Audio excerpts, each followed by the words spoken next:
पिछले टॉपिक में class 12th में कॉन्टिन्यूटी एंड डिफरेंशियबिलिटी में हमने कॉन्टिन्यूटी के बारे में पढ़ा था। इस टॉपिक में हम डिफरेंशियबिलिटी के बारे में पढ़ते हैं। तो डिफरेंशियबिलिटी के बारे में पढ़ने से पहले डिफरेंशिएशन के बारे में जान लेते हैं, होता क्या है। डिफरेंशिएशन जिसे कहते हैं हिंदी में अवकलन, the process of finding derivative of a function is called differentiation.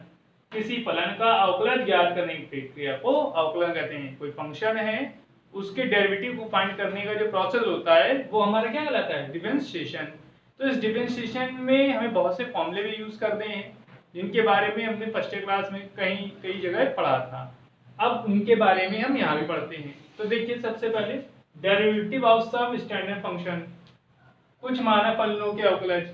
तो ध्यान से समझिएगा, किसी भी कांस्टेंट का मींस अचर का, और जब हम differentiation with respect to x करते हैं, एक्स के सापेक्ष करते हैं, या जो जिसके भी हमें सापेक्ष करने का विद रिस्पेक्ट जिसके भी कहा गया है, वो कांस्टेंट का क्या डिफरेंशिएशन होगा, जीरो होगा।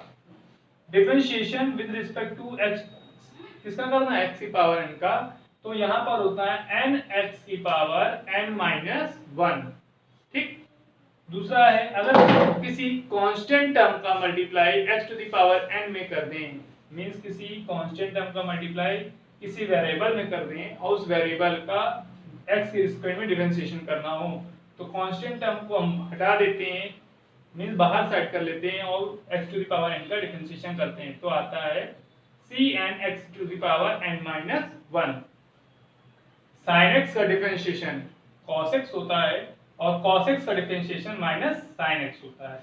इसी तरह tan x का डिफरेंशिएशन sec स्क्वायर x होता है एंड cos x का differentiation minus cos x into cot x होता है। ऐसे ही sec x का differentiation sec x into tan x होता है और cot x का differentiation minus cos x square x होता है। e to the power x means exponential, तो e की पावर x का डिफरेंशिएशन e की पावर x ही होता है। a to the power x का differentiation a to the power x log a base ही होता है। log x का differentiation 1/x and log x base a, देखिए यहाँ x बेस कुछ नहीं लिखा है तो e एज्यूम किया जाता है, तो log x बेस e का डिफरेंशिएशन 1/x होता है, जबकि log x बेस a का differentiation 1/x log a base e होता है। ठीक। अब देखिए कुछ algebraic of the algebra of derivatives, अवकलज का बीजगणित। तो कुछ बीजगणित होते हैं, अलजेब्रा के टर्म्स में वैल्यूज होती हैं जिनका हमें सम में, डिफरेंस में, प्रोडक्ट में एंड क्वेश्चन फॉर्म में, मींस योग, अंतर, गुणन और भागफल के रूप में दिया गया फॉर्मूला है, उसके बारे में हम समझते हैं।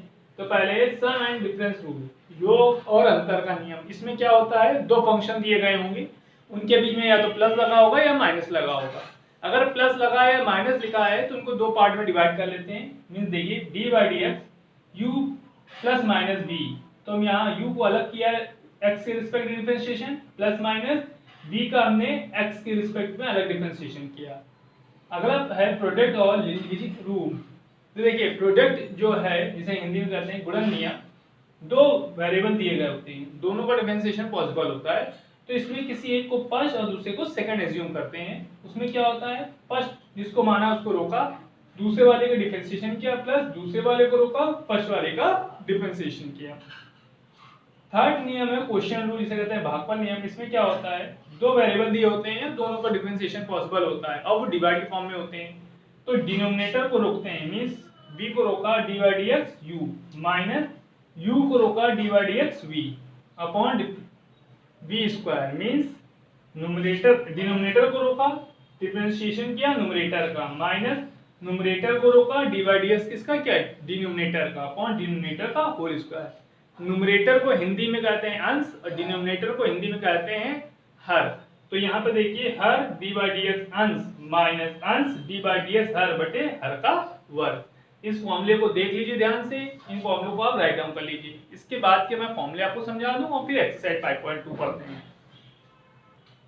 अब देखिए डेरिवेटिव ऑफ कंपोजिट फंक्शन, संयुक्त फलनों के अवकलज, मींस आपको दो फंक्शन ऐसे दिए होंगे कि उनको आप ब्रेक नहीं कर पा रहे होंगे।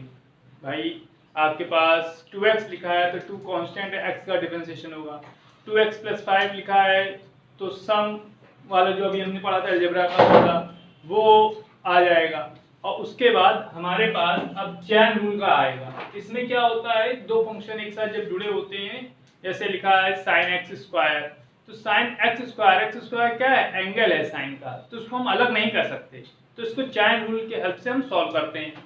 तो इसमें क्या होता है, कोई फंक्शन दिया होता है y इक्वल टू समथिंग, तो हम dy by d x equal to dy by d u into d u upon d x लिखते हैं। सपोज दैट हमने कह दिया कोई फंक्शन है y equal to sine x square, तो जब हम इसका डिफरेंशिएशन करेंगे तो लिखेंगे dy बाई डी एक्स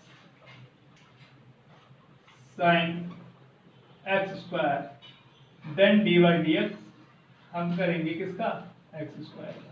तो साइन एक्स स्क्वायर का भी मैंने फॉर्मूला बताया था, कॉस एक्स स्क्वायर होता है, और एक्स स्क्वायर का क्या आएगा, 2x आएगा। ठीक, तो इस तरह का कोई फंक्शन कंपोजिट फंक्शन ही कहलाता है।